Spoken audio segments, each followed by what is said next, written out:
সহজ এক্সপেরিমেন্টটা করার জন্য আমরা প্রথমে একটা কাঁচের গ্লাস নিয়ে নিয়েছি। এই কাঁচের গ্লাসে আমরা কি করব, সাধারণ জল এর মধ্যে একটু দিয়ে দিলাম।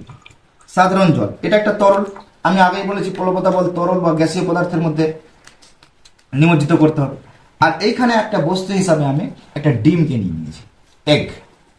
এই ডিমটা যদি আমি এর মধ্যে জলের মধ্যে, সাধারণ জলের মধ্যে দিই, তাহলে ডিমটা কি হবে, ডুবে যাচ্ছে। তোমরা দেখো ভালো করে, ডিমটা কি হয়ে যাচ্ছে, ডুবে যাচ্ছে। এবারে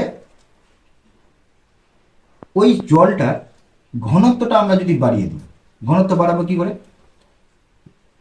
জলটাতে আমাদের যে খাই সেই সাধারণ খাবার লবণ যদি একটু মিশিয়ে দিই, তাহলে দেখবো আমার জলের ঘনত্ব বেড়ে যাবে।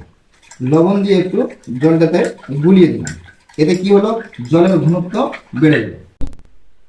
এবারে আমরা আবার ডিমটা এখানে দিয়ে দেখবো কি হয়। দেখতে পাচ্ছি যে ডিমটা ভাসছে, কারণ জলের ঘনত্ব বেড়ে গেছে।